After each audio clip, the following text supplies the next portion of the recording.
So settings general, that's auto lock, and that's where we can change that. We also looked in, there's another section in general down here at the very bottom called reset, and you guys don't have to go here, but I'll just show you. This is how you erase your iPad completely if you wanted to. So why would you want to do that? Let's say you wanted to give it to somebody or sell it.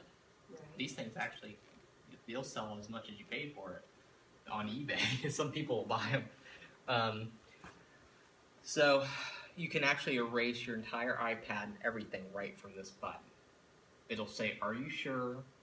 Then you say yeah, and then it restarts it, and it will come back in a few minutes completely like you just got it out of the box. There's another advantage to doing that. If you're having a ton of problems with it, and you've done as much troubleshooting as you could possibly pull your hair out, you could just erase it and start over. And it's like a new iPad. So that's so when we get into talking about how to use these things, the idea is that you're not worried about losing anything on here. Everything is somewhere else, stored somewhere else. So you should not be worried if these things die. You should be living like that. Like this, I'm not worried if this thing dies or if where my stuff is, because the data should be somewhere else. Like your email is somewhere else. Your pictures will be somewhere else. Stored in here somewhere. Stored on the internet somewhere in your own little locker somewhere. Above reset it says VPN, not connected. What is that? VPN is like what a lot of business customers use, like virtual private network. So they'll actually connect securely, tunnel to their business and do things that are only available through that tunnel. Like privacy. Private, it's a lot of corporate. The Department of Defense is now using iPads. They'll use things like that and stuff like that. So that's what that's, and the phone has that too. But this is where you would erase your iPad. We don't want to necessarily do that today, but this is where you can do it. So that's under reset. Under reset at the bottom of general. So this used to be my husband's. Yeah. So if I did that, erase everything, it would take all his information off. That's right. Like he has magazines and yeah, it would be just like you bought it, and it would say "Welcome to iPad," like you had just gotten out of the box. And it completely wipes it clean. So is that a bad thing to do for myself? It's if you're not worried about anything on there or how. Now you've already kind of set this up how you like it, right? Have you done that yet? A little bit. Yeah, you could do that even between now and next class. You could do that and start over if you wanted to, and just set up. It's really easy stuff. You'll have to reconnect to your Wi-Fi and things like that. It forgets all that stuff when you do it. It completely wipes the memory, and so that's something to think about. You know. Okay, so that's your settings in there for erasing your iPad, doing things like that. Display and brightness, let's look at that if we can on the left there. Do you guys see display and brightness? This is, it might even be set to auto brightness. That will adjust your level of your screen automatically, depending on what kind of room you're in. If you're in a dark room, it will dim it. If you're in a bright room, it will brighten it. If you take it outside, it'll brighten it. That's what auto brightness does. It automatically adjusts that screen to, depending on what kind of room you're in. You can even now, you used to not be able to do this, but now you can, change the text size of your iPad. If you don't like the text size, you can increase it or decrease it. Right there in display settings. You can even bold text. That requires a restart, I think, but that will make all the text bold and very visible. So there's a lot of cool settings in here now that you. So if I go to text size, I'm going to make mine, I'm going to maximize it here so you guys can see it. So I've made it the biggest it can go. If you guys notice, if I make it the smallest it can go, you can barely read that, right? So I can drag it as big as I want. That is the text size across the whole iPad. So if I'm reading email, or if I'm reading the web or anything like that, it shows in larger text. I have a question. Mm-hmm. Sometimes when I get emails from people, it's very large print. Is that because, They probably have okay, made it big. so I'm getting it that way? That way, right. I've often wondered about that. My God, that's Yeah. large. Yeah, and sometimes it's really tiny because Yeah. they've made it so tiny their default font or something is really Okay. small, so it's hard to read sometimes. But this is just kind of a default text size across your whole iPad. Whether you're on the web or anything like that, it's just the size. You can't really change much else about that, but that's, at least you can adjust the size a little bit. I see your auto brightness is Yeah, so lower than mid-range. right, so right now I'm kind of in a dark area here. But now watch this. I'm going to move it to the back row, and let's see if it increases. So Oh, it now, automatically does. yeah, it automatically does. Oh, See? yeah, that's working. Yep. So now I'm in a brighter area, and it increases my brightness so I can see it easier automatically. So if I'm in a darker area, it lowers that brightness because it doesn't need to be so bright. So if I'm in a dark area back here, if you guys look back here, hopefully it'll do it. Did it not do it? Let me try to cover it. Is it gonna do it? Come on. Maybe it won't. Maybe. But you can regulate it manually. Yeah, you can turn auto brightness off, I see. and now I can adjust it how I want. Gotcha. But auto brightness does save your battery in the long run. All these battery saving features, they tout how long the iPad battery is. It's because there's all these tricks in it that can get your battery to last all day. It's kind of cool.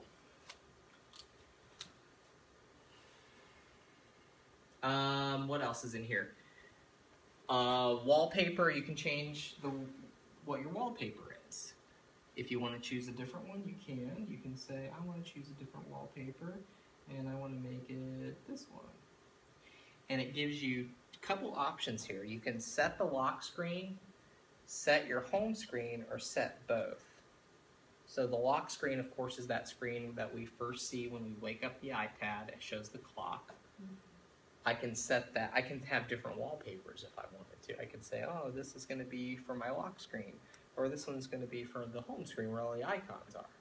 So how do you do it? You tap something? Yep. So did you go to brightness or go to wallpaper, Yeah. and then choose a picture where it says choose a wallpaper Oh, I don't have. Oh. Yeah, you should. at the Right top here, there. that's Yep. it. And then tap any picture you want, and it should give you the option here to say, oh, I want to change it to be something else. And you can Oh, here's one. and you can pick any picture that you have on your camera roll Put to. that. Yeah, and put that. Hmm. And How so do you get the choices? so let's see if I go to, so right here I'm going to show you. So this is my screen here, Yeah. and if I tap stills, let's say,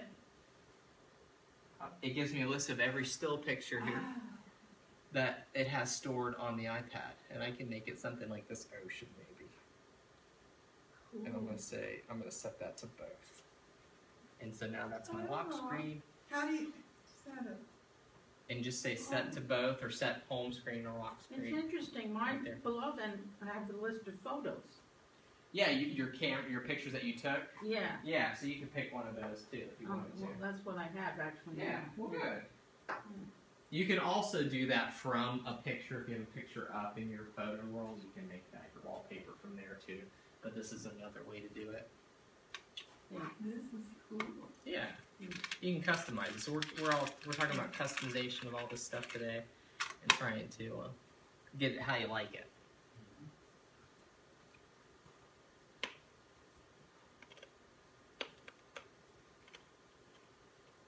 Next thing to look at. I won't like it at all. I've got flowers and stuff. There you go. You can make it yours that way.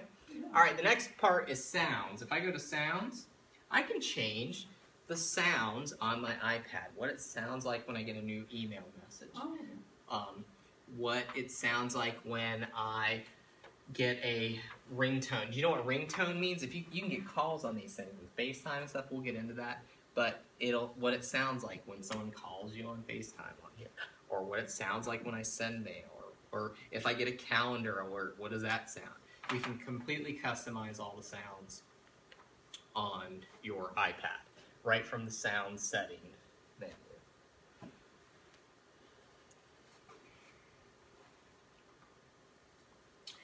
Passcode is important if you feel the need to put a passcode on your iPad, if you're in public places a lot or travel, and you can put a passcode on your iPad. So when you unlock it, it asks for a code, a 4-digit code. You have two options in here. You can make it a simple passcode or not. The simple passcode is a 4-digit number.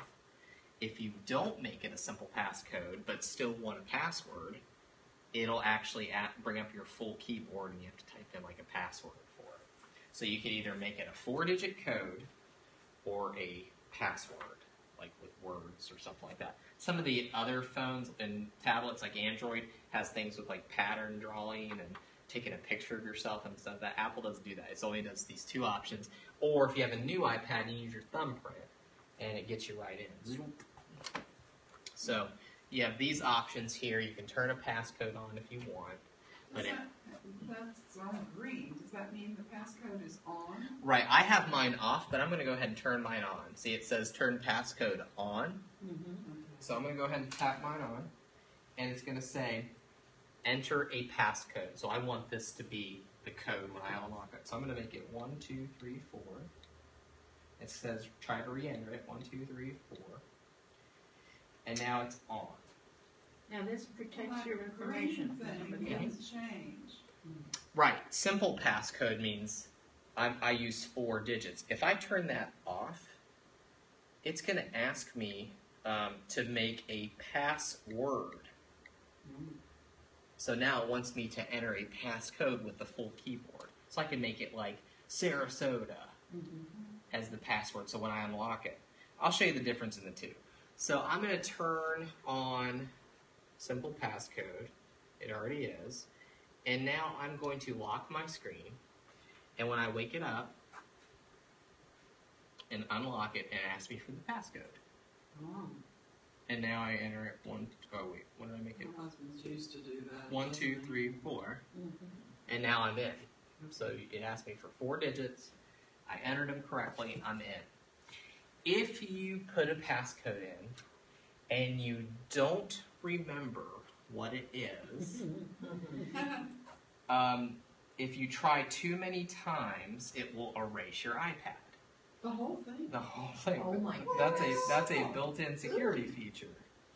So down here, I have it turned off, but I think by default this is turned on. It'll erase after 10 failed attempts. It will erase your iPad. So, yeah. I'm not getting that screen. When I hit passcode, Mhm. well, let me just cancel this. Passcode? Yep. We'll just do passcode. It just gives me So that. so you already have a passcode Okay. probably on it. So, Yeah, it's I do. asking, so go ahead and enter that, Okay. and it's going to give you the access to these settings. Oh, okay. Yep, so now you can see. Now, what else can you do from this window? This is kind of neat because it's like, oh, I don't want anybody coming around just picking up my iPad and getting into it. I can say, when my iPad is locked, I still want access to, you can turn this off. You can say, I don't want anybody to see my notifications either, because you can see all that from the front of the screen. You don't even have to unlock it. So you can see when you get a new mail or things like that. So you can actually turn those features off. And you can turn erase data off if you think that's crazy. Some people do. Or you can, even Siri can be turned off from the home screen if you didn't want from the lock screen. If you said, I don't even want Siri to be able, someone to be able to pick it up and use Siri. So all that is done right from this passcode security setting thing. So it's a good idea to have it like a 4-digit code if you are in public places a lot. If you're not, if it's only at home, it's totally up to you. The other thing about this is require passcode immediately. I can change that, which means if I unlock it, I put in my passcode, I can change the time before it asks me for my passcode again. So like my iPad just went to sleep, right? So if I wake it up and I swipe it, it's going to ask me for the passcode. I'm like, oh, okay. Oh, yeah. I can actually change in here what that setting is. So where it says require immediately, I can say after a minute of going to sleep, or after 5 minutes of whatever, after an hour. Don't ask me for my passcode until it's been locked for an hour. You know, things like that. I can play with this in here. And then it says, it gives you a little disclaimer, shorter times are more secure. But immediately is the default, which means as soon as my tablet goes to sleep and I wake it up, it's going to ask for that passcode again. So that is the default. But you can extend it, just like the screen timeout options. We can increase the time that it asks for us to require a password. So that's passcode. You guys have any questions about that? You can make a 4-digit code, or you can make it a real word with numbers and stuff if you want to. Some places, like in business, they require it to be an actual password, and you have to enter it in, like a whole sentence or something, and then they let you in. So for security reasons, but the biometric stuff is kind of coming to replace it. Like the thumbprint, pretty soon will just be your way in. The next part is privacy. This is important, and we're going to talk about this as we talk about apps and things. This tells you what things are doing on your iPad, what's using your location, what's using your photos, what's allowed to use your microphone, what's allowed to use your camera. And as we install things on your iPad, it will ask you these permissions. It'll say, hey, like let's say for instance you guys installed Facebook on your iPad. When you open up Facebook, it'll say, hey, can I have access to your camera? Can I have access to your photos, like if you want to share photos? And you have to grant those, or you can say no. And in here is where it tells you what's allowed to use, photos, camera, and everything else. So if I go into location here, it's showing me a list of apps that's allowed to use my location. One thing that definitely needs your location is weather. Weather shows you what the current temperature is wherever your iPad is. So if I have my iPad anywhere, it has a little GPS in it, it knows my location, and it says, hey, I need your location to be able to show you the current temperature where you're at. You can turn that off, but you have to enter a city and a state every time if you wanted to, instead of just using it like... Mine says, after camera and Apple Store, it says always. Yes, so you have two options in here for weather. I have always or never. Okay. Some apps have a third option, and that is this one. Like here's Siri, while using, which means it won't use location unless I am using the application. It won't use it in the background. It won't do things like that. It'll just use it while I'm using the app. That's a third layer of stuff. But we'll get into this when we start talking about apps and privacy. But this is where you can actually go in and see what is doing what on your iPad. Do you have Celsius on yours? Oh, for weather? Yeah. Was that under, where was that at? That was under privacy location. It was, let's see, weather. It doesn't say Celsius. Mine does. It's my husband's problem. No, that's okay. Well, you can change. You can change. Yeah, you can change that. We can change that. We'll change it. But privacy is going to be an important place later on. I'm just kind of showing you guys the part here. Every single one of these pieces. Do you see this thing? It says HomeKit. Does yours say that? That's going to be big in the next year or so because this is going to be aware of like your thermostat and your... No, I don't have that because this is old. Yeah, it may not have it, but this is going to come quick. Motion and fitness is stuff like the Apple Watch and things like that. So that's all coming out pretty quick. I have a question. Yes. I've got Weather Channel, the Weather Channel on top, and then down almost near the bottom I've got Weather.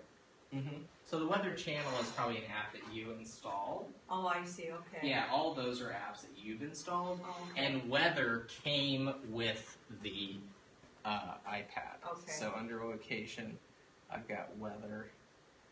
I've only have Weather because I didn't have Weather Channel on here. But anything you guys install, it'll ask you permission for access on your device. It's pretty secure that way because you kind of know what is using what. It's like, okay, you're allowed to use like for instance, Siri needs to use my microphone. So if I go to the microphone setting, what's allowed to use my microphone? Oh, My Little Pony and Cinderella. I have a daughter. So for some reason, the My Little Pony app needs my microphone. So who knows who's listening. Contacts, nothing's using that. Camera, what's using camera? Nothing's using that on this one. Nothing's using HomeKit. Photos. Okay. In Photos, I have granted permission with Facebook Messenger and Google Photos to have access to my camera roll. So that I have done that, and that's where that is. I don't have that. That's okay. So yeah, that's all right. So we'll go into each one of these as we get things on your iPad. What's next? iCloud and iTunes and App Store. Do you guys all, if you tap on iTunes and App Store, do you guys have something in here under Apple ID? Yeah. Okay. Yeah. That's important to know because a lot of times when people come in, they may not even have an Apple ID yet. But you need that account to do anything on your iPad, like installing new things. Even if it's free apps or whatever, you need an account with Apple to be able to do that. And that's your Apple ID. It's just like if you bought anything on Amazon, you need an Amazon account. This is Apple's account. Apple ID, they tie everything to that. Right? Mine is my husband's. Okay. So you can I change that? You can make a new one, and all you do is you sign out. So you could even Should I do it now? Or? you could do it later, but I'll show you how to do it. So like I'm going to sign out of mine. You tap his name. See at the top there, you would tap his name, and you would say sign out. Oh. So I could sign out. And then here, it'll say, hey, you need to have a Apple ID, right? And you can do it right here on the device. Let's see if it'll let me do it. Let's see if it'll let me do it. It should let me create a new one. Let's see if I delete it.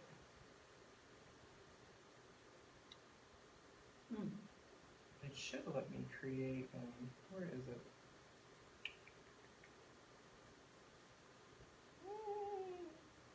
Let's see if it is under iCloud.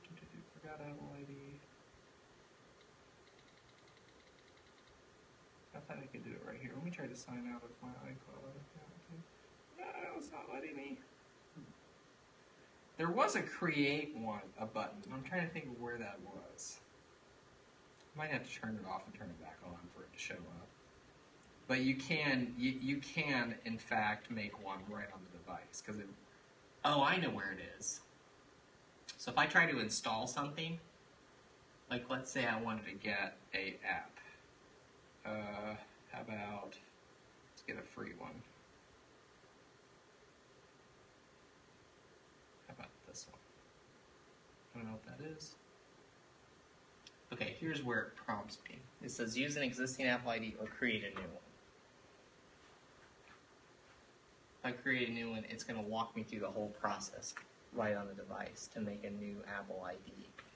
And believe it or not, this is the trick to get it to without a credit card. If you don't want to sign up with a credit card, you can actually download a free app and say create a new Apple ID right on the app from that. And you don't have to enter a credit card. If you didn't do it that way, you have to enter a credit card. So this is a trick to create an Apple ID without a credit card. So if Why would you have to have a credit card to create an Apple ID? They want you to have one on file with them in case you do buy apps or anything. right? So just like Amazon, you can't really make an Amazon account without entering a credit card number. Yeah. So they want you to, but there is a way to do it without it. And the way is to try to download something free and then make one. Don't all the apps have prices on them though? Yeah, but most of them are free. Oh.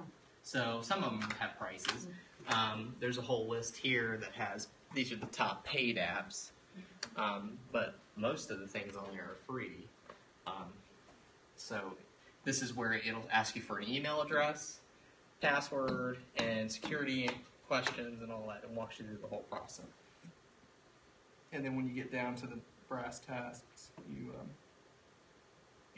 should not have to, at least last time I did it this way, you should not be asked for a credit card. But if you are, whatever, you can enter it in adios and whatever. But that's how you make an Apple ID. So you sign out and go try to download an app for free, and it'll bring up that window that says make a new one. Yes. Okay. iCloud is what you are given by Apple for free, and usually it ties in with these should be usually the same. Your Apple account can also be your iCloud account.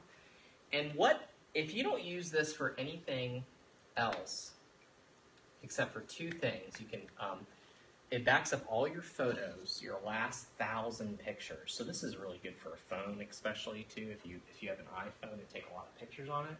It backs up your last 1,000 for free. So if your phone dies, you don't lose your pictures, right? And it will also do the coolest feature you could possibly ever get, and that's Find My iPad. And that is if you lose your iPad, you can find it. You go either to another device or a computer, and it'll show you on a map where it's at. So if you lose it, you can find it. And it'll even play a loud noise. If it's in your house, you can hit play a sound, and it'll play this loud noise. You just go to Find My iPad and Yep, it so makes you the could noise. go to a computer and just go to iCloud.com and sign in, and you'll find it. So this is a cool feature to have on, especially if you have iPhones too. I use this all the time for something, even if I can't find it in the house. I'll go in here. It'll even show you the last, even if your device is dead, it'll show you the last known whereabouts of it. But if you use iCloud for anything, it should be for Find My iPad. And that should be turned on. I think it's on by default. What do you guys have in iCloud? If you select iCloud, does it have that turned on? Yes. Yeah. Yeah, good. So that means if you lose your iPad, you can go to iCloud.com, sign in with your Apple ID, and there'll be a little icon that I'll show you. And I'll show you what that looks like. So if I go to Safari, and I go to iCloud.com, so let's say I've lost my iPad or my iPhone or something. I can't find it. I have no idea where it is. I'm like, well, I have a computer. At least I have that. So let me get into that. I'm going to go to this website, iCloud. This is Apple's website. It's asking me for my Apple ID. I'm going to enter that.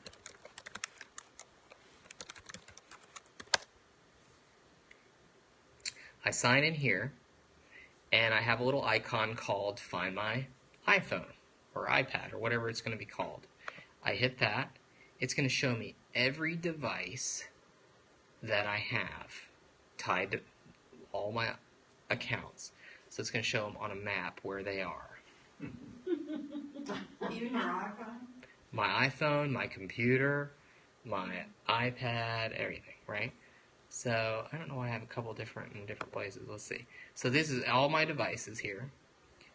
And there's my iPad. I can see it. Oh, there it is. And look, it shows me on a map. Oh, right there. There it is. And let's say, I know it's here, but I can't find it. I can hit play sound. And it should play, and it's playing it. Do you hear it? Yeah. Okay, so it'll play it all over the house. Huh. And it even comes up with a little alert that says "Find my iPad alert." Anyway, so you can hear that. Now, let's say you see it and you're like, "Oh, it's at a restaurant." You can do what's called lost mode. What this does is you could actually type in a phone number and a message that shows up on the iPad screen. So somebody picks it up, you can say, "Hey, this is my iPad. I left it at this restaurant. Call me this number."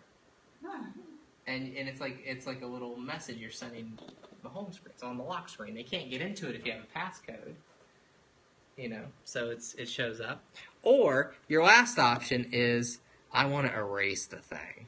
So you can click that and erase your entire iPad if you know you're not getting it back and it's down the road somewhere, right? And there's a feature of this. If you have that turned on, that Find My iPad, if someone tries to erase your iPad or they can't get into it because it says it's been locked by your address, so they can't ever use it. It's a security feature from Apple. So there's no point in stealing iPads if you can't use it, right? So that's kind of a neat feature. Yeah, play sound, which you'll use the most, lost mode, and then finally desperate is erase. And it'll even show it, even if your battery's dead, it'll show the last known whereabouts of it. You can't play a sound or erase it if it's dead, but what you can do is send the erase command, and the next time it gets charged up and turned on, it will erase. Kind of cool, huh? Okay. That's what iCloud, that's one of the many features of iCloud. And so when people say like, "Oh, what is iCloud? What is all this stuff?" It's a bunch of different features that Apple gives its customers to be able to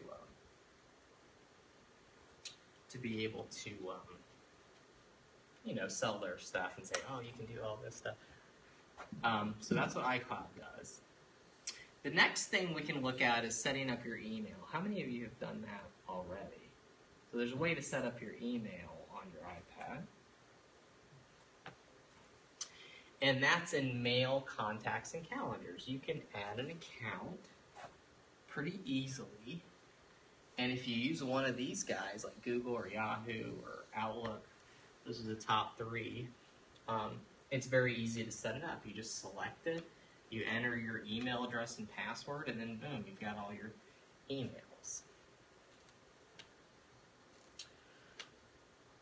When you enter an account in here, you have some options. You can sync contacts, calendars, and things like this on your iPad. So that means that any contact that you would make on your iPad or a calendar event syncs it with this account. So that means that any other device you have, a phone, a computer, you can see it. So if you delete a contact, it deletes it everywhere. If you delete a calendar event, it'll delete it everywhere. It kind of syncs like with your account to your different devices. So you have this little area in the world called the cloud, and everything you do on your iPad, this is your iPad, goes up to the cloud and then back down. So if you make a change on here, it takes note there and then goes to your other devices. Let's say you have an iPhone. So how do you get it to do that? So on and so forth. So in Mail, Contacts, and Calendars, if you don't have anything listed here, you can add an account. And how many of you have an email that's listed here already? Do you have a Yahoo or Google? Where would that be? It's under Mail, Contacts, and Calendars. I have a thing that says set up family sharing. Is that the same? That's under iCloud, I believe. Let's see. Let's go back here. Mail, Contacts, and Calendars. Okay, so you've got two options here. You've got the iCloud info. So in here you have a Mail and Contacts and Calendars. It's syncing all of those items down there. Or you have your Yahoo right here. And your Yahoo is syncing these things, your Mail and your Contacts. and that gives you your details right there. Okay. So that is one way. This tells me what it is syncing when it's listed here. My mail, contacts, calendars, and reminders. Or iCloud does all this for you if you want contacts and all that. All that means is anything you make on your device, any change you make, is automatically goes to anything else you use. How do I know if mine's doing that? So let's see if you go to your. So you got a couple different accounts. You've got Gmail, iCloud, and a Reagan address. That might be is that your husband's? Yes, Okay, so you can remove that if you want. I do. So just go in here and say delete account. And say delete. Then you're off the iPad. It didn't delete his email, it just deleted off the iPad. So here you got Gmail. Is that yours? Yes. There you go. All right. Alright. So you've got in here, you've got turned on to do mail. You check your email, contacts, and calendars. That's perfect. Those are the three things that you're going to use the most on your iPad. And so any mail message you read on here, it knows you've read it everywhere. Any contact you create, let's say you have an iPhone, you create on there, it'll show up here. And any calendar that you create on here, it'll show up there. So it shows up everywhere.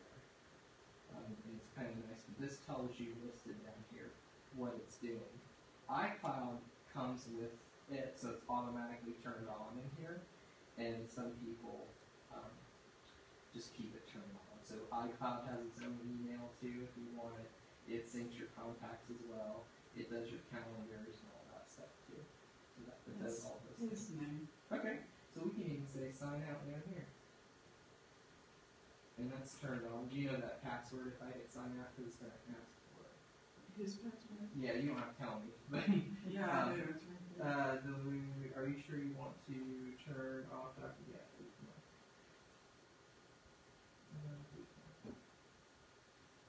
It's going to ask for that. So you can enter that and it'll turn off the Find My iPad feature there.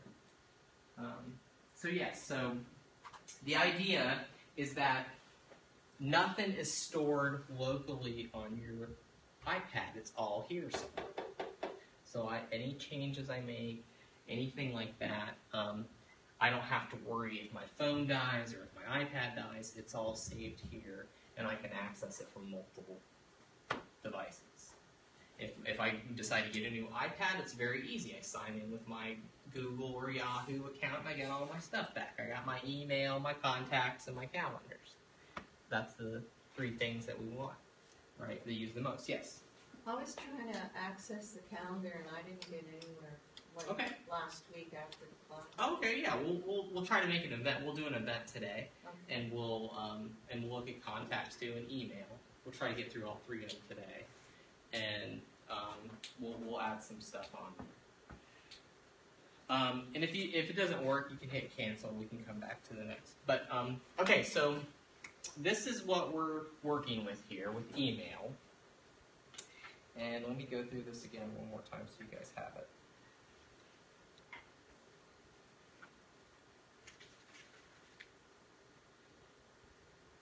Okay.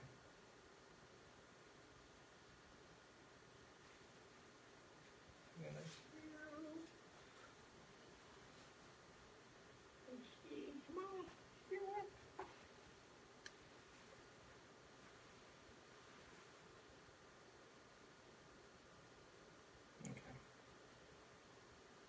Okay, good.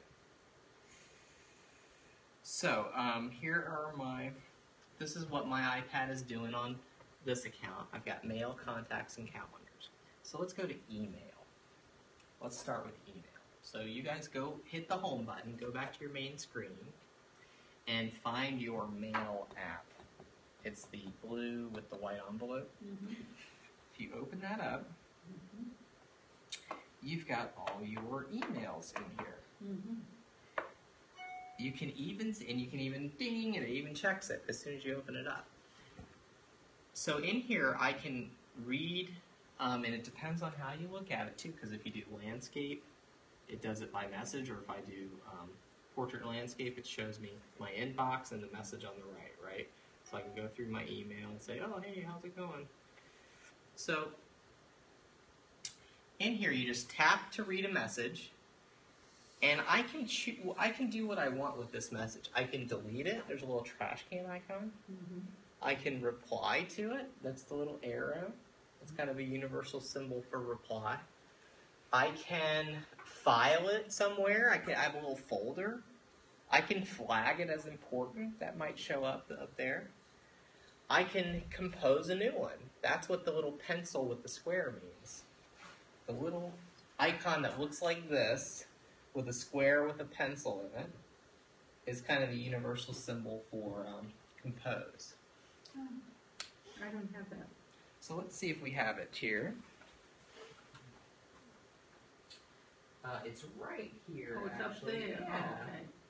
Now it is, okay. And there it is. It comes up, and I think you're actually using the Yahoo app, which is fine. Oh, The concepts are the same. Oh. That's fine. You can actually read it. That's good, actually, that you're using there. You can actually read it here too. See, you I have see. 14 here and 14 here. Okay, In there, this is also your mail. okay. But yeah, you can use the Yahoo if you want. The concepts are the same here. So, there's a lot of cool gestures with email on a tablet. If I want to delete a message, yeah, I can open it up and hit the trash can, but I can also swipe to the left, and it gives me some options here. I can hit trash right from there. I can just swipe through my messages with my finger. I'm not getting that. And I don't even have a trash can. Let's see if I swipe. Oh, there. Okay, it says Oh. archive. So you have Gmail, right? Yeah. So Gmail does it a little differently. You can't just delete their Oh, message. You have to okay. move it to the trash. All right, okay. So you hit the little folder icon. And you say, Okay. I want to move that to the trash. And you Okay. can do it that way. All right. Mine actually has a trash can icon. And I think iCloud does too. But if it doesn't have one, it'll have an archive box. Yeah, that's what I have. Yeah, and so what you have to actually do then is say, I want to move this to the trash, and it'll throw it away. Do again, please? Yep, so if I wanted to move a message, I use the folder icon, Mm-hmm. and it brings up all my little areas I can move this to, and I choose trash if I want to move this to the trash. Let's see if it'll work over here. Okay. Yep, and so yours might be a little different since it's the Yahoo app. You might even have a little trash can I too. do, yeah. So yeah, you can just delete Now, it what that is way. this little thing mean? That means reply, I see. and I think that one means spam or something with the X. Oh, but it was Yeah, here. let's see what happens. Oh, it did. Oh, maybe it deleted it. No, it didn't delete it. That's a delete. I don't know what that is. That's something with Yahoo maybe. Mine, when I go to my inbox, Mhm. it goes all the way back to February, and I have to go back. You can double tap the top, and it brings you to the very top if you wanted to. Oh, Yeah, that's a little trick too. Like, let's say if you're, I'll show you guys a little trick for how to get to the top of the inbox. So let's say I'm at the very bottom, and I'm going to get to the top. If instead of scrolling, I can just double tap above inbox there, and it brings it to the very top automatically. Oh, nice. Yeah, that's the case anywhere in your iPad. If you're on Safari, when you get to the top of the page, you just double tap, and it brings you to the top. That's a trick. That's kind of nice to know because people will scroll for a while to get somewhere, but you can just double tap and it'll be there. But these are my options with the email on a tablet. Is when I have the message open, I can delete it. I can hit reply. If I want to reply to this guy, I'm going to hit the arrow, and it automatically brings up some options. I can say reply, reply all, print it. You can actually print from your iPad in certain instances. And I'm going to hit reply, and it brings up my keyboard automatically, and I can start typing my message. And when I'm done, I hit send, and it sends it right back to me. you don't need a keyboard. No, you don't need a keyboard. It has an on-screen keyboard. Yeah. the keyboard is only for people who don't like the touch keys. If you want physical keys, Why would you? some people, you know, and actually with students, it's half and half because some students type better with physical keys than Yeah. on-screen keys. But I've seen some kids type something so fast on here with thumbs, and they're just blazing through it, and it's like, man. And this is called predictive typing. It's gonna guess what your next word is. So you could say like hello space, and now look, it gives me different options.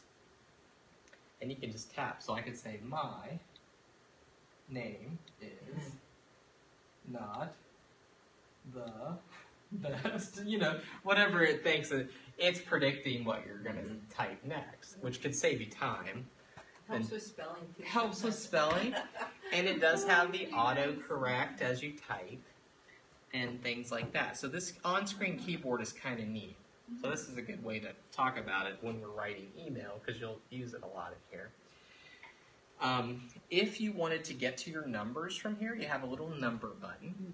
And that shows you all of your numbers and some symbols. And there's even additional symbols past this, which is the little plus and equals and number sign here. And that gives you even more symbols. How did you, I'm sorry, but That's okay. how did you get to the keyboard? So the keyboard only comes up when you need it. So if you're going to hit reply, I need so to go write to an email. yeah, go to an email. Do you have an email you can pull up, like Yeah. in your Gmail? So hit reply. Where's, I don't have reply. So let's say let's hit a message. Oh, this is reply, that arrow. Arrow. Yeah. So go ahead and hit reply, and you don't have to actually reply, but we'll just bring it up. So let's try reply and say reply. That's okay. And now the keyboard automatically comes up because it knows you need it. See, I have just the keyboard down here, right? Yes. Now you can. Then that's fine. Okay. But if you ever wanted to use the on-screen one, you can turn this keyboard off, and the on-screen one by default I will see. show up. And this is if I want to print it, that I know. I have a printer at home. Oh, good. Oh, and it works with the iPad. Yeah. That's cool. I don't know how to do it, but I know it does. No, that's good. Those are a little hard to set up at first. Well, my daughter-in-law is smart like you. She said That's good. Well, that's good. Yeah, because you can print with certain printers. HP makes a series of printers. it's an HP. Yeah, that you can print from your iPad, and they're called AirPrint printers, and they will print. But yeah, that's pretty cool. So yeah, as I type here on the keyboard, I can change what's on the keyboard. You might have a full keyboard, a physical one, but if I want to change it on the virtual keyboard here, I have to actually hit the numbers. It shows me the series of numbers, and if I want to get any even more symbols, I hit the little symbol sign. It shows me even more options in here. I have a wireless printer at home that I use with my computer. Not all of them will work with like a tablet or something. So you have to just look and see if it's compatible. You have to type in your printer model number, like in the internet, and say, does it work with iPad or something?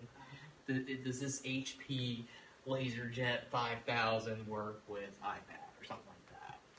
Or can you just try it and see if it works? Yeah, you can try and see if it works. So if I go to like print here, like let's say I wanted to print this, and if your printer did work, I'd hit that reply button and I'd say print, and go to select printer.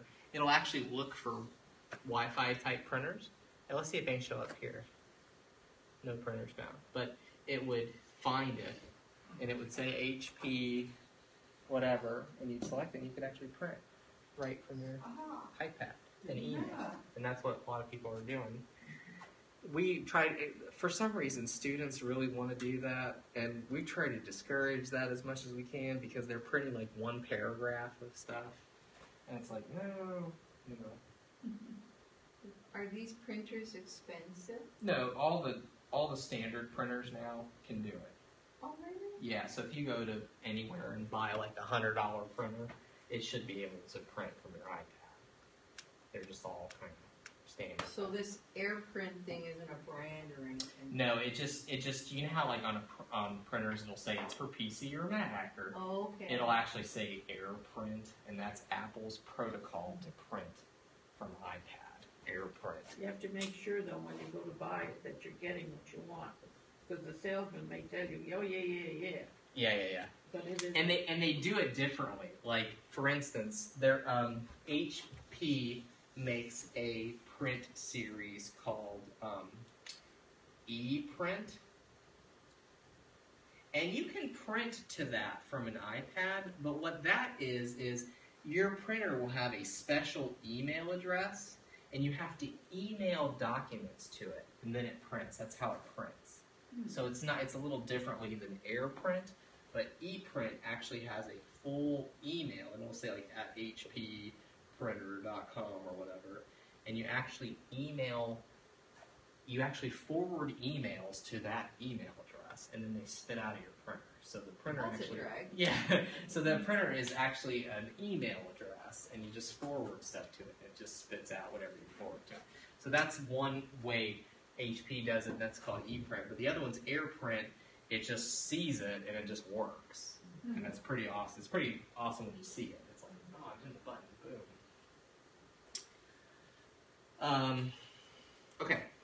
What else? Let's see. Let's look at email again.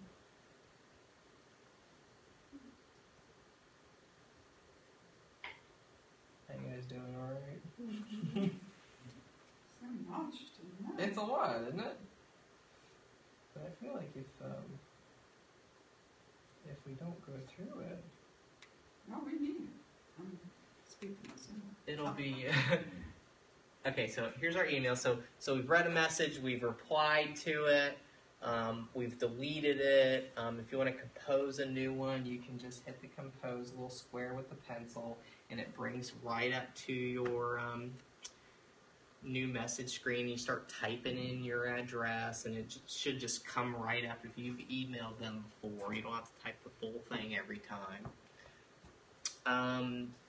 You guys know the difference between carbon copy and blind carbon copy? No. If you ever see these fields, CC and BCC, Yeah. CC just refers to carbon copy, like the old days when you'd have carbon paper. And so it might be to someone but not directly concerning them, so you're just kind of including them. What blind carbon copy does is it doesn't show who you sent it to.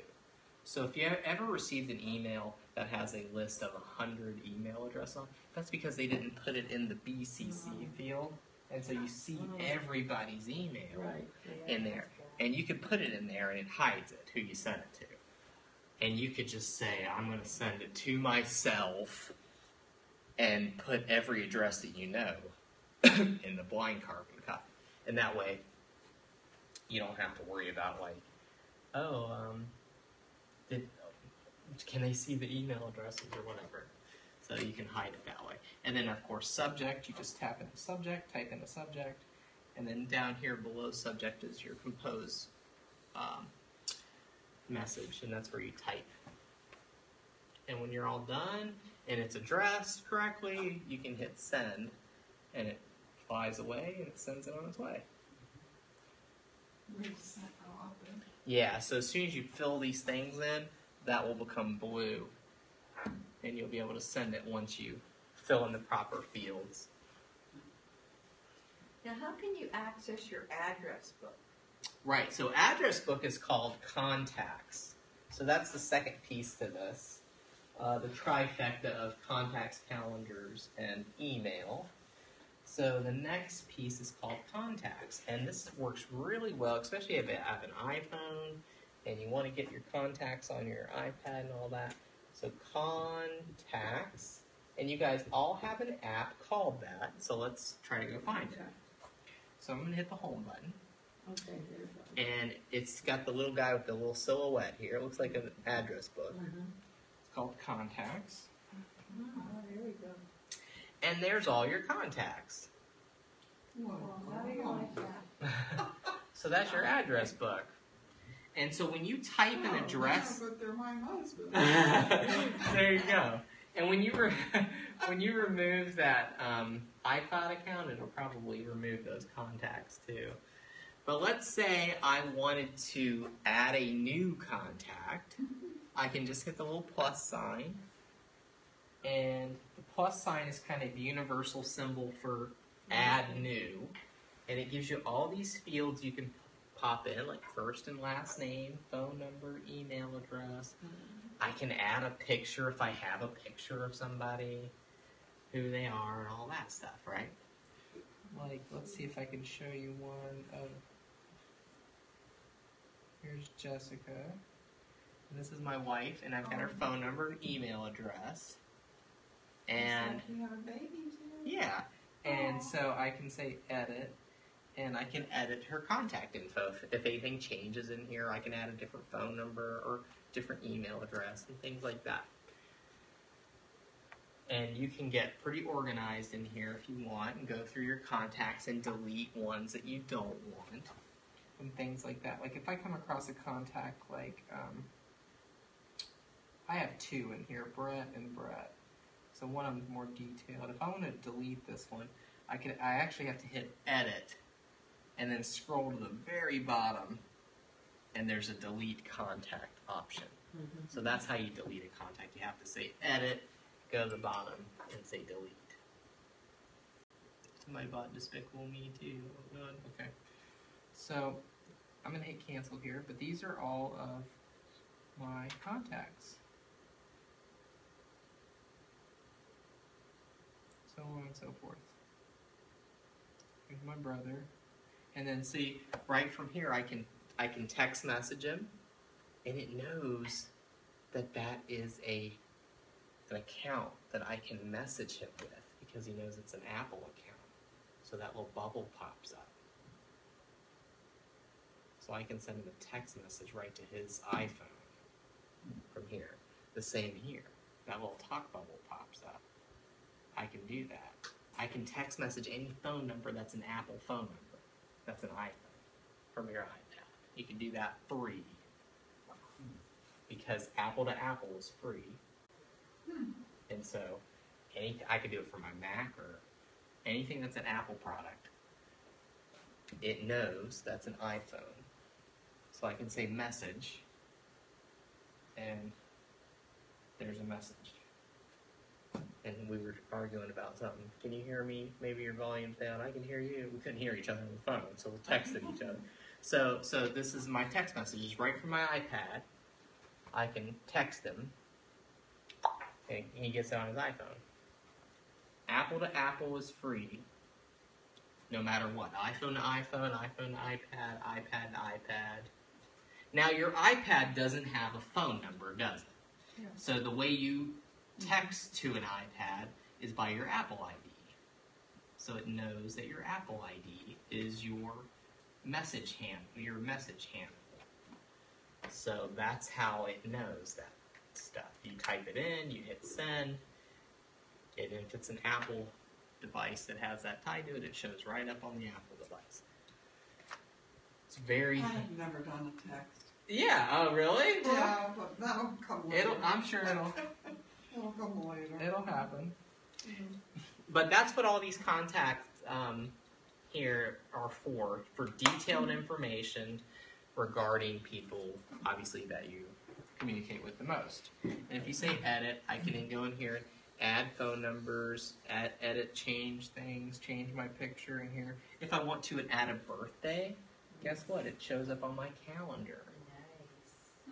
Automatically. It'll say, hey, this is Kelsey's birthday. You better remember it.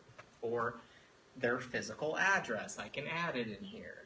I can add other things like add a related name. I could say he's my brother and tell Siri, hey Siri, text my brother. And there's things like that you can do. You can add relationships in here. This is all in contacts.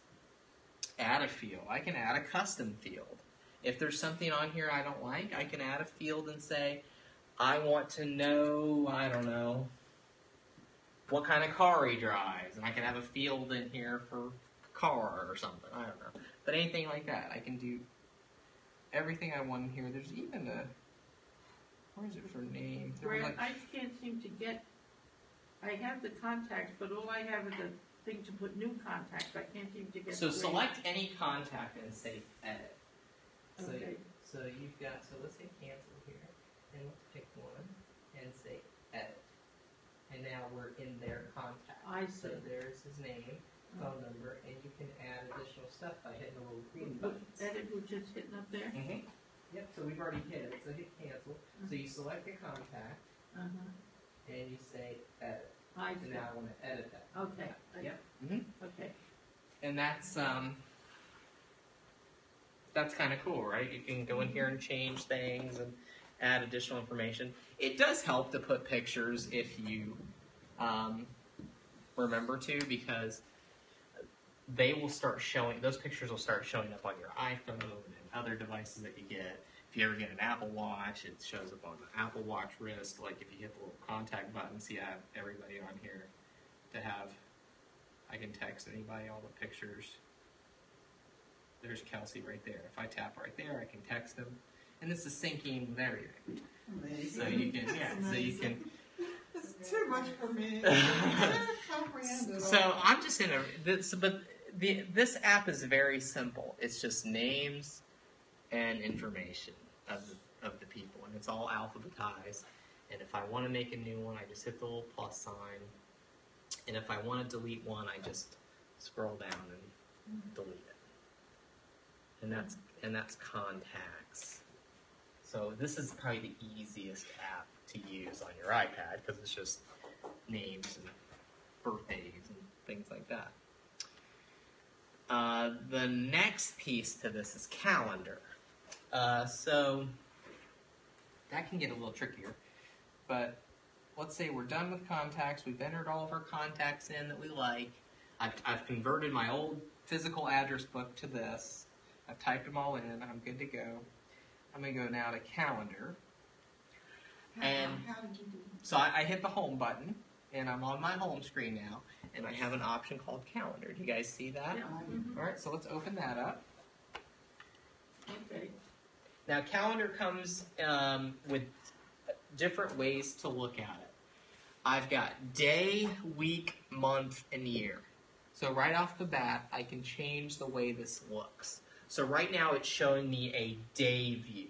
It's saying Monday the 13th. It's showing me a time, and it shows a red line of what time it is. This is where we are in the calendar, right? Yeah. Let's say I want to look at a week view. I'm going to tap week, and this shows me a week view, a Sunday through Saturday list. And it's showing me we're still on Monday the 13th Mm-hmm. and everything like that. So I don't see a red line on the week view because it's just showing me the week. Let's look at month view. Month is a great view that I usually start with everybody. This shows me the entire month, and any events that are on my calendar just kind of will show up. Now, if we hit the day, Mhm. then do we use the keyboard, type something in there? Yeah, so let's try this. So let's go into month view, and right here at the top right we have a plus sign. Okay. So let's hit that.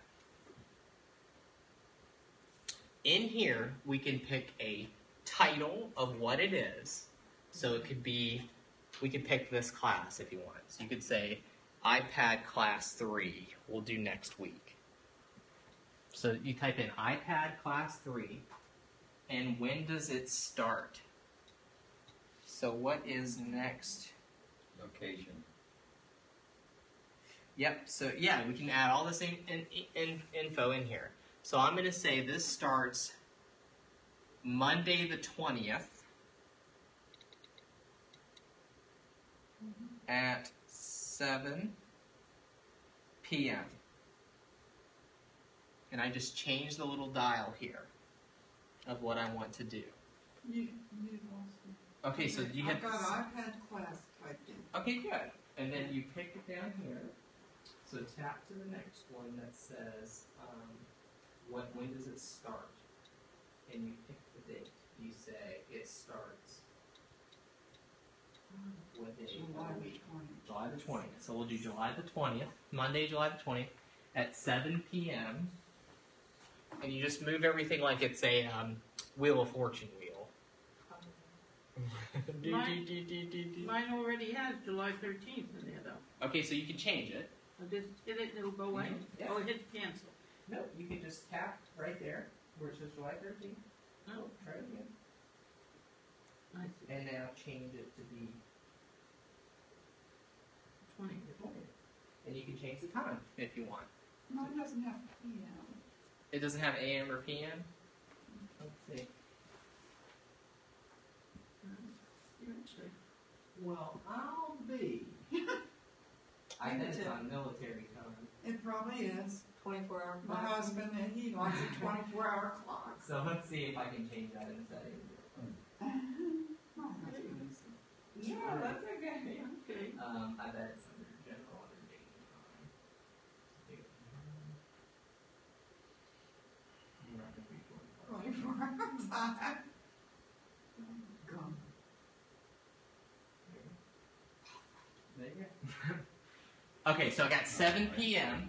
Well, this is AM, so how much? So let's change it. So just slide it up to p.m. Just tap on it at. Can you tap on it where it says p.m.? Okay. There you go.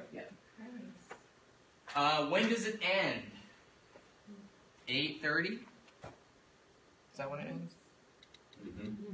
Okay, so 8:30. So I'm going to change my time from 8 to 8:30.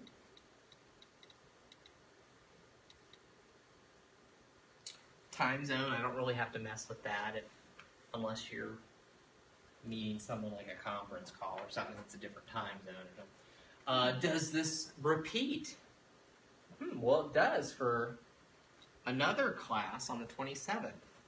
So I could say it repeats every week, Okay. but then when does it end? We could say every week on date, and this is getting complicated. You don't have to do this, but this is getting a little complicated. Every week until July 27th.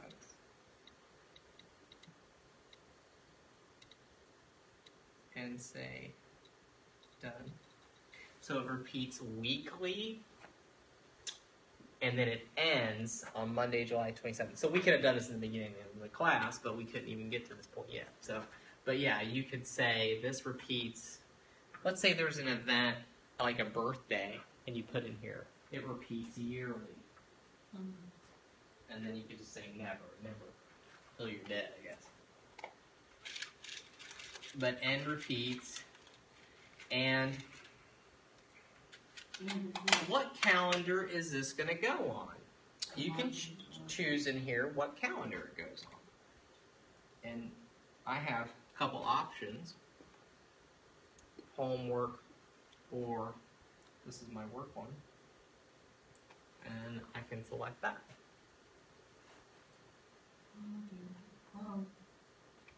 So, I've got that July 27th in there for the end of the Okay, year. good.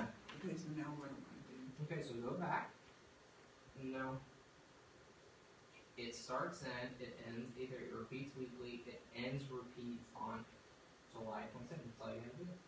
Okay. And that's it. And the other option you can look at down here is what calendar it goes on. So select where it says calendar. And what are your options here? Do you have like your Gmail or anything? Home calendar and work. Okay, so you can, by default it gives you those two. So you can pick, home, I guess. I have a work one in here, so I can put it on there. And do you want to give it an alert? You can actually have it alert you at a designated time, like 15 minutes prior to class. So if I say alert, I can say 15 minutes before.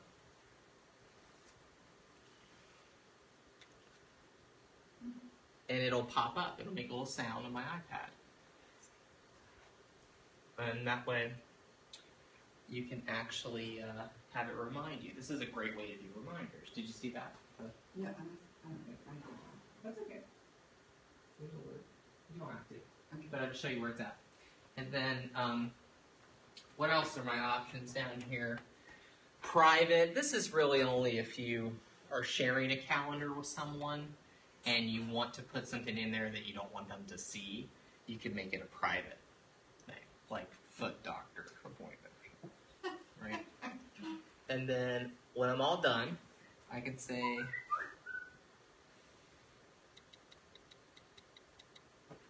add. And now look, I said add at the top. Now I have it next week and the week after automatically right there. Mine didn't do it. Did it do it? Oh, yes, it did. Yes, it did. There you go. And that means if you have an iPhone and you have that same account and everything on there, it shows up. It didn't put the time in. Well, if you tap the time, does it not say 7 or whatever?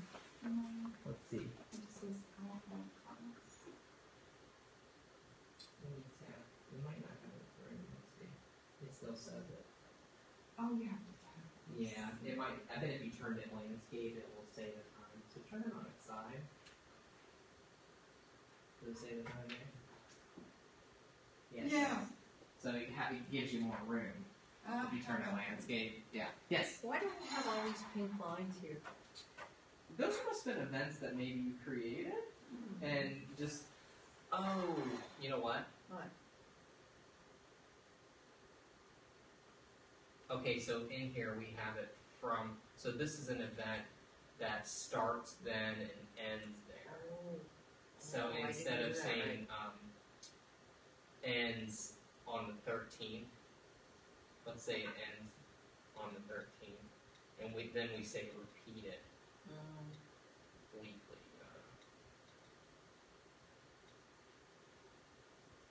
And then let's go back to. Okay, let's see what that does. Do you use Save your repeat. calendar? Do you use your Your calendar? Yeah, so you could do a whole designated week. You could say, I'm gone this whole week. And people will do that like for vacation and stuff on people's work calendars. They'll actually say from here to here, and there'll be a whole block out of dates. But yeah, we're just doing an event that's an hour and a half, and it repeats weekly 1 week. But that's great for birthdays. You can put a birthday in once and say it repeats yearly, Yeah, that's fantastic. and that's it. And you're done. You've got everybody's, and you can say alert me a day before the birthday, and that way I know, and I don't forget ever again. Right? Anniversary.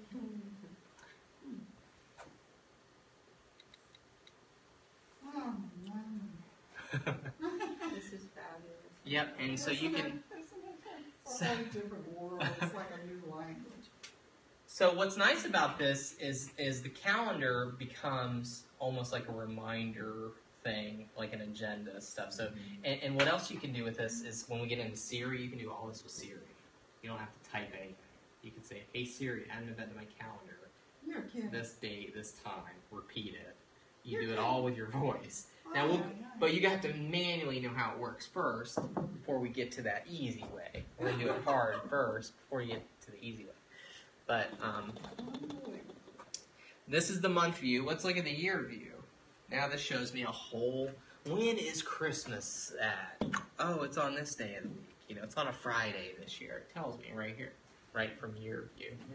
I can go to the next year just by swiping down. Here we go. Now we're in 2016, 2017. And I can get as far in the future as I want.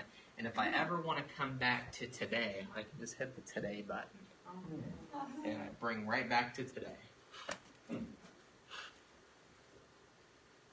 So that way, and it doesn't matter what week, if I'm in the week view here and I'm scrolling through different times and stuff like that, I can always hit today or month.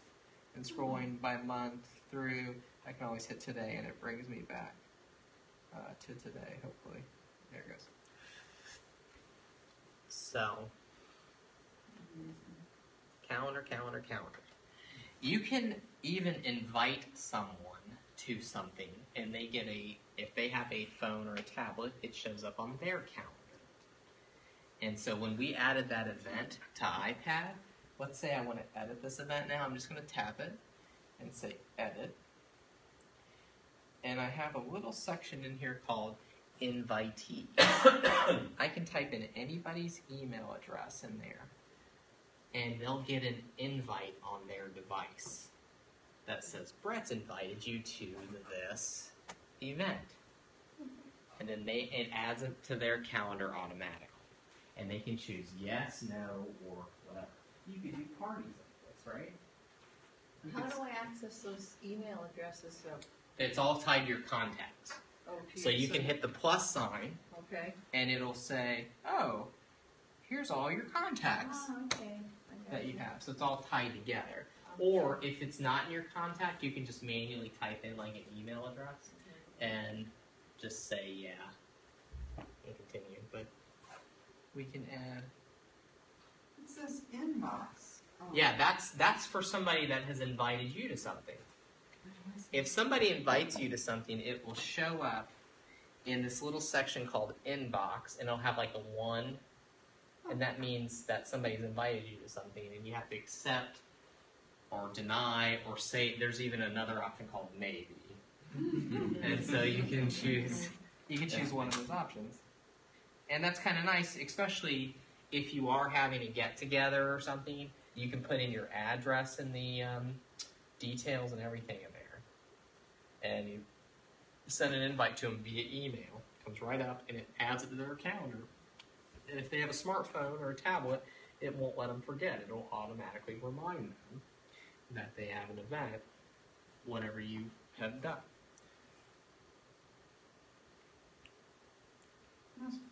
So I came up with all these holidays Mm-hmm. because I hit a button somehow. Yeah, so if you go down here to the bottom where it says calendars, Yeah. go ahead and look at there, and let's see what's in here. I have something called U.S. holidays. Do you guys have something like that Yes. in there? If you scroll under calendars. Yes. So somewhere Yeah, I did. we're automatically subscribed to U.S. holidays. It's probably with iCloud or something. And so these show up automatically on your calendar. But you can subscribe to other calendars, and you can do all this online. And it says like, oh, there's a calendar of events in Sarasota that you can subscribe to, and they show up on your calendar. And there's things like that that you can do with the calendar feature. Some of these places, I think Sarasota County does this too, is they'll have a, well, I think even the ACE does it. There's a calendar subscription thing, and you can see all the classes on here, that overlays onto your calendar what the classes are.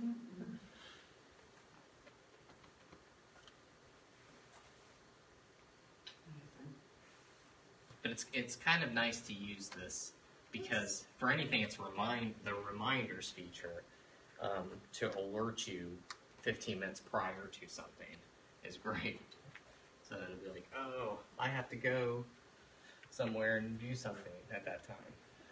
It's a good way to get organized. I hit the magnifying glass Yeah. and I got a keyboard Mm-hmm. and So that is searching for an event or something on your calendar. So like, let's say you put something on your calendar but you didn't know where you put it. You could do a search for it, I see. and it will come up. Like if I type in iPad, because I just did one for iPad. What? Did it not come up? Why did it not come up? I don't know why it didn't come up. It should. I typed in I and it showed up. I don't know. I typed in P and it went away. But that's supposed to search for all your events. Like what? How about the microphone down there on the bottom? That is for dictating. So let's say you're an email, and I was going to talk about this with Siri, but we can talk about it now. I've got, let's say I don't want to type all this out, I can dictate to it. So I've got this email ready to go. Instead of typing something, I can say, I am typing this with my voice, and I just want to see how accurate it is. Wow. And there it is. Love And so you don't have to type it. You just say it and it'll dictate with it. That is not Siri. Siri is the thing that does things to your voice, like open things, add things to your events, look up something on the internet. This is just called dictation. And so this microphone shows up anytime your keyboard shows up. So at any time you can hit it and start talking. It gets better the more you use it. it learns from your voice, how you pronounce things. Mhm. So if you, at first you start using it, and you're like, oh, this is not working out so well, just keep using it, and eventually it'll be like, oh man, this is awesome. How about that smiley face next to the microphone? So I added this, I think. Do you guys have that? Or no? Yeah. You do have it? Okay, so this is called Emoji. And Emoji will show you all these little icons that have everything, smiley faces and stuff. So you can put that, and these are universally translated, so you can give somebody a thumbs up, and it shows right up in your, it shows up right in your email like that. And it most likely will show up on their device too. It's a character that's kind of universally recognized on almost all devices. Emoji. Emoji is a company. It's a Japanese company that makes these. I only get these smiley faces. Do I Yeah. have to hit one of these down here? Yeah. So you can go to swipe, Oh, I see. or you go to these different categories like your animals, and flowers, and stuff. You can put that in your email. Yeah. Mm-hmm. You put that in your email or text message or anywhere you put text in. You can put it. But we'll go over voice dictation again, obviously, because that's kind of a good piece. And then Siri, too, about how to do things with your iPads. But what you guys can do for next week, too, is just get used to sending and receiving email, look at your contacts, get organized, and add some stuff to your calendar, and just kind of, if you do have another device, check that other device and make sure that it looks like it's working, like you can see the same thing on both devices. You mean like You your check, iPhone. Yeah, like your check iPhone. with your iPhone. Yeah, make sure it's syncing up, and that way, if it's hitting that right, it's the cloud, then you're hitting that instead of, it's not just stored on your iPad, it's actually stored somewhere else. So if your iPad ever dies or you get a new one, you get all your stuff, because you don't want to sit there and enter a bunch of birthdays, and then your iPad dies, and it's like, oh, I gotta enter all those birthdays again. Things like that, but. Do you think it's worth getting a new iPad if you have one that's like, I guess mine's an older model? Yeah. How do you tell? Well, I think you have an eye, because the connector too, if you look at the bottom, I think that the connector is the older connector, the flatter one. See, the new ones have this thin charger. It's like, see how small that is? Yeah, mine's. That one's a little bit Yeah, older. but That one's mine's a little old. older too. But if it works, right? But you said last week, you believe that 3 years is the lifespan of. It is. And if yours are about 3 years old, now that's 3 years of general use. If you haven't used it that much in the 3 years, then you might get a little more. Might get longer out of it. But 3 years of general use, and to me, it's a bone maker at that point, because it's like there's so many things that could go wrong with it, or the battery doesn't keep. I'm Or, going to keep this one, I'll learn this one. yeah. I'm not getting rid of it. No. Yeah. Yeah. No, you don't have to get rid It of took it. me Yeah. long enough to learn this. No, Yeah. yeah. And the thing is I've kind of looked at Apple's update for the next version of iOS, the iOS 9, and it doesn't look that much different. It's a lot of under the hood stuff, so it's not going to be a strong learning curve when they send out the update in September. September's when the update's going to come out for your iPads. It's not going to be that big of a learning curve. So visually it looks the same, so that's good. How many classes is this for? We have 2 more. Oh my God. You're like, I'm done here. Week. I'm done here. No, I mean, I could use 20 more. Oh. Yeah, me too. Yeah. Well, the next class we're going to talk about like surfing the web, and things like that. Using Siri. Oh, nice. Yeah, in the next class we'll use Siri, use dictation, and then the final class we'll talk about apps and installing and removing apps and things like that. Brent, do you have a business card? I just have that website. This is BrentExplains.com, and I'm gonna put a link to these videos on there. Okay. The one from last week is already up there. Is it? If you guys want to watch it from last week, it's up there on YouTube. Yeah. What does this mean when I get this? Like, I want to delete all this junk. I want to forward these pictures, and I've been doing it this way, but select all. Yeah, let me show you this real quick before you Okay. guys go. The when you start typing on the iPad, it becomes you have the need to select text or delete or things like that. So if I wanted to select, let's say, a sentence or a word, with your finger you have to double tap these. So like, let's say I wanted to get rid of the word accurate. If I double tap it, it highlights it for me. And it puts these two little blue sliders here. And I can touch with my finger one of them and just drag what's highlighted. And then everything will go away? And then it gives me these options. I can cut it. I can copy it. That's how you copy and paste. Uh-huh. I can copy something. I can just hit the delete key and delete it. And now it's gone. Now let's say I wanted to undo that. All I have to do is shake the iPad and say undo. Shake, rattle, roll. So it's just like the old shake. And so I can say undo. It's like the Like the undo Etch a button. Sketch. Yeah, like the Etch a Sketch. So that's one way to do it. The other option, how you saw, is anywhere on the screen, I can just tap and hold.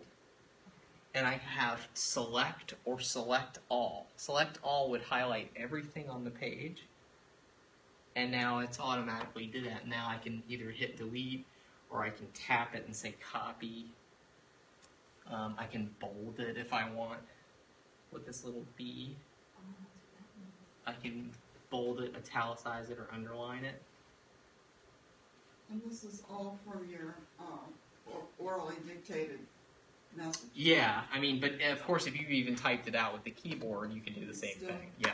So you just touch with your finger any words and hold it down for a second, or double tap a word, and you can slide it and highlight what you want, and then you can choose what you want to do with that. You have some formatting options. Brett, I bought this book. Is it worth it? I don't know. I didn't understand too much. I don't like books, Okay.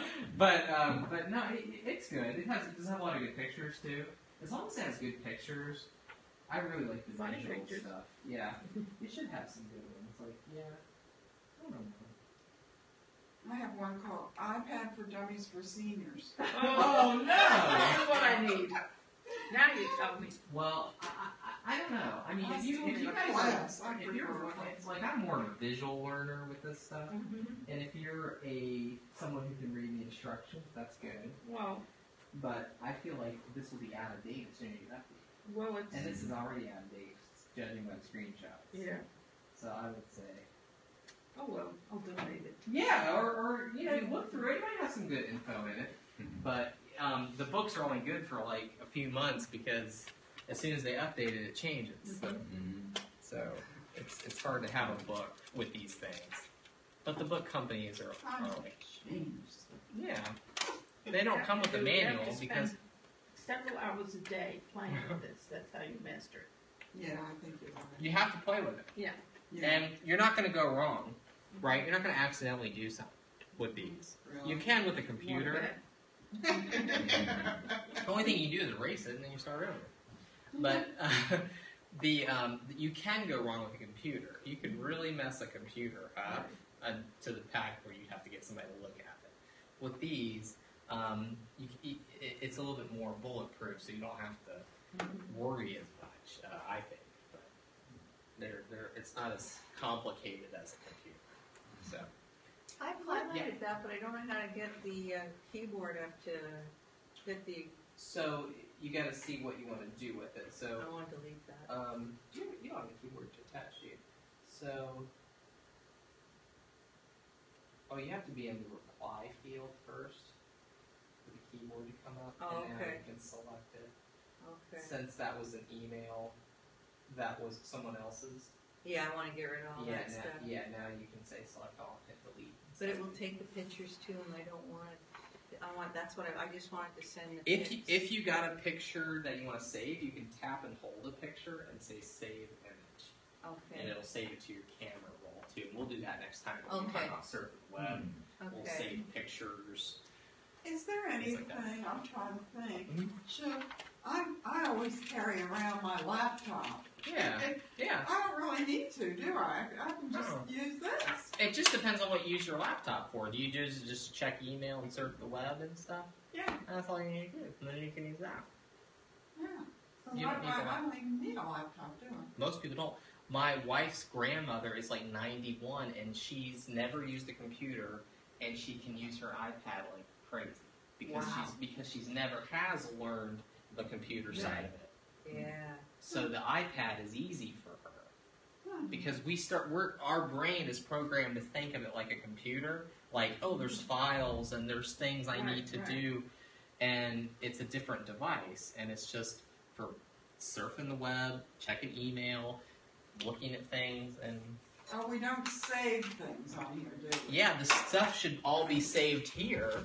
So you shouldn't be worried if that thing doesn't work anymore. There's nothing vital or important on it. It's here. It's off-site somewhere. You know what I mean? It's not. That's a new way to think about these things, I guess. With a laptop, stuff could be on the laptop that's precious and only on the laptop. And if the laptop dies, ooh, I lost all my files. And this is what happens all the time. Is people's laptop dying? They never had it backed up anywhere, or on a thumb drive, or wherever it is. But with these iPads, most of everything is stored off-site by design from the get-go. So that's So even if this yeah, dropped and right. broke, I can. You get your everything's email, on the email iPad. contacts and calendars are here. Your last 1,000 pictures are backed up on Apple's iCloud. And what else do you need? Well, if I have folders with stuff saved, then I need to use a computer. You can, or like Microsoft Word, or things like productivity. But even Microsoft has now iPad apps and stuff, and you can type documents or anything on an iPad. Or you can dictate it and talk. I wrote 17 pages of documents with my voice. Wow. And it was something I had to turn in for school, like a tech plan, for 3 or 4 years. And I just dictated it all because I didn't want to sit there and type it. So I just, Amazing. yeah. That's So- great if you're a lousy typist like Oh, yeah. Well, and the parents are upset because we're not teaching kids typing. Oh, right. But I'm looking at it like, God, we're gonna sit there and spend all this time teaching kids typing, and it's gonna change. And then You don't teach them to write anymore either. no, they don't do that either. So I'm thinking typing on a keyboard may be obsolete, in a not too distant future. It's important to know where the keys are, I guess, but maybe very soon they don't need to. That's So. incredible. Yeah. It is. I'm so glad I'm taking this. Me too. Mind boggling. Oh my God. Thank you. Oh no.